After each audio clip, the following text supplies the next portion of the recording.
currently don't have a kitchen countertop, so don't mind that, but today I will be sharing 5 new sheet pan dinners with you that are on the healthier side, but yet these sheet pan dinners are still super affordable. Let's get to my kitchen and let's get to cooking. To kick us off today, we are making this sausage veggie tortellini, and don't go knocking this one until you try it. To your lined sheet pan, add about 12 ounces of chicken sausage, or you could use really any type of sausage that you like. Make sure you have it sliced into discs. Also add on 3 tablespoons of olive oil, a tablespoon of minced garlic, 2 medium crowns of broccoli cut into smaller florets.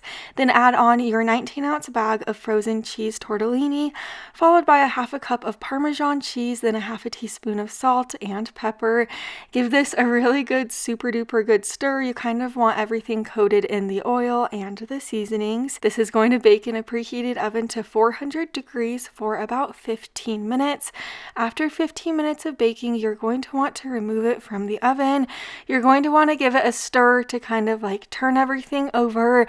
Then you're going to bake it for an additional 15 minutes, and oh man, this is so good.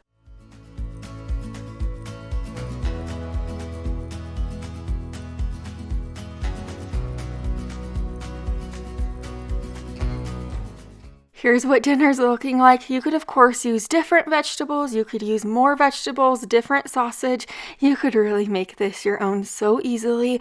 But if you're skeptical about this one from like that cheese tortellini being baked in the oven, don't be skeptical. It is 10 out of 10, so amazing and so flavorsome. Now we're getting started on these steak fajitas, so grab your steak. I'm using half a pound of flat iron steak. Flat iron steak is pretty affordable. You could use more steak or less steak if you'd like. You could use flank steak. Flank steak's a little bit more costly.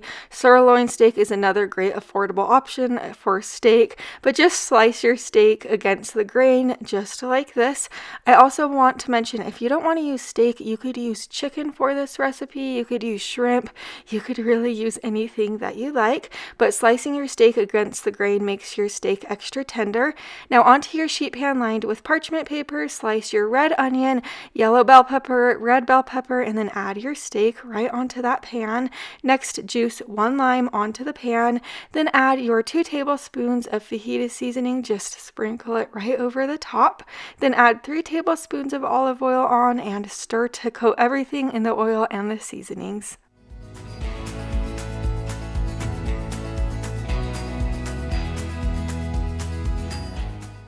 Let this broil in your oven for about 8 minutes. After 8 minutes of broiling, remove it from the oven, give it a little stir so it bakes evenly.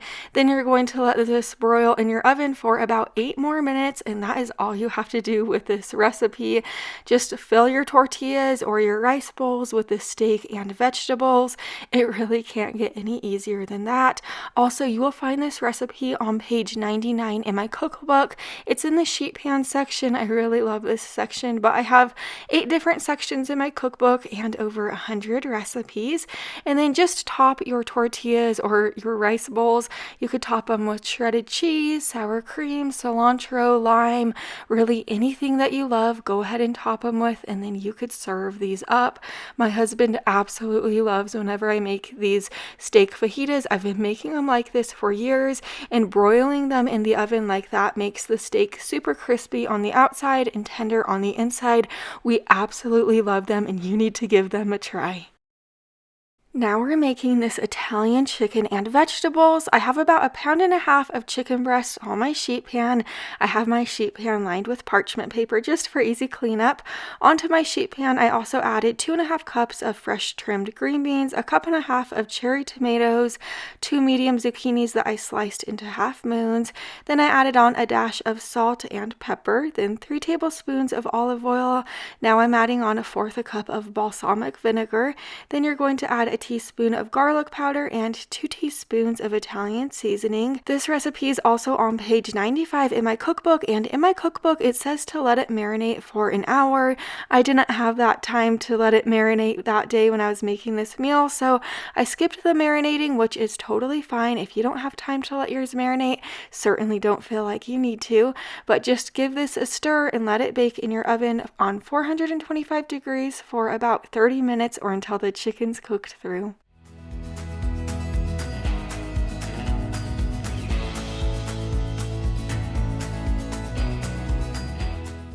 Also, you might be wondering where I'm filming. Here's my pantry, and this is where I am filming.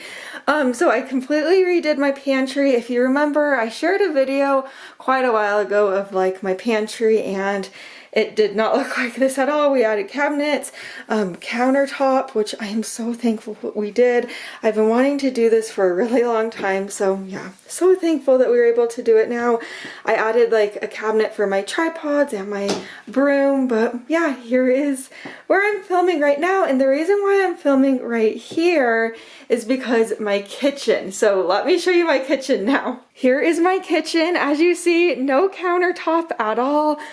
So what we did is we actually moved some things around. So my sink used to be right here where my dishwasher is, and then I had this much room to film on, which was totally fine, but I had always wanted a little bit more room to film with. So what my husband did, he's so amazing, he really helped figure all this out. He moved the dishwasher over here from that side of the sink and then pushed the sink over. So the sink is basically at the end of the island, so I'll have this much more room to film, and I am so excited about that. So the only thing is the countertop company went out of business.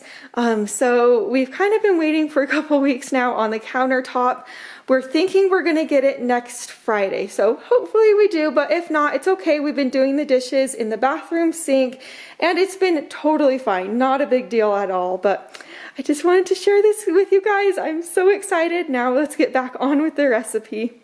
This is one of my all-time favorite sheet pan dinners to make just because that chicken is so flavorsome and delicious. It is so tender and those veggies are just amazing.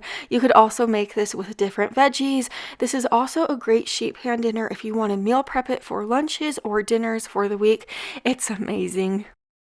Now we're making this Hawaiian chicken and we're going to get started on the Hawaiian sauce first. So into this bowl, add in the juice from a 20-ounce can of pineapple chunks. We'll use the pineapple chunks for the recipe, but we just need the juice for now. So add that right into a smaller bowl. After you add that in there, you're going to add in 1/4 cup of low sodium soy sauce, or you could use coconut aminos if you'd like. After you add that soy sauce into the bowl, add in 3 tablespoons of brown sugar. After you add the brown sugar in, you're going to add in a tablespoon of cornstarch. This will help thicken it up a bit. And then a teaspoon of salt and a 1/2 teaspoon of pepper. Whisk this together super well until the cornstarch is no longer clumpy and everything is well combined. When I picked this up and I walked a couple feet, I actually spilled it everywhere.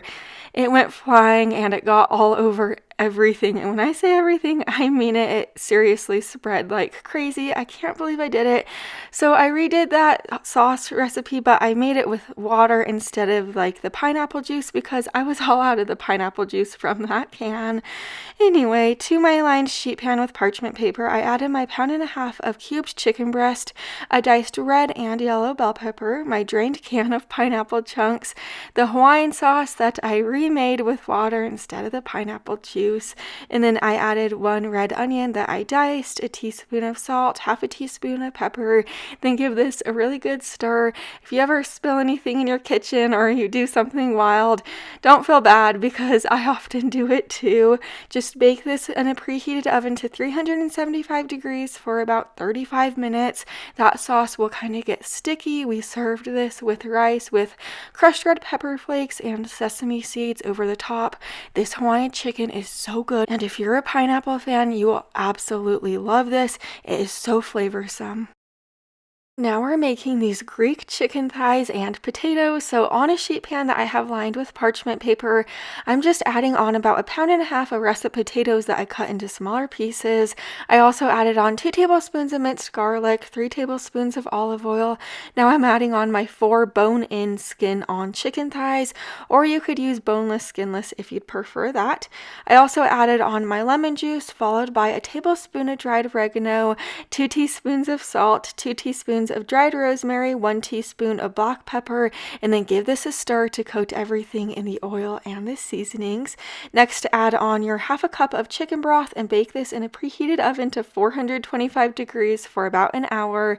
This is so good. That chicken is so tender and juicy. Everything is so flavorful.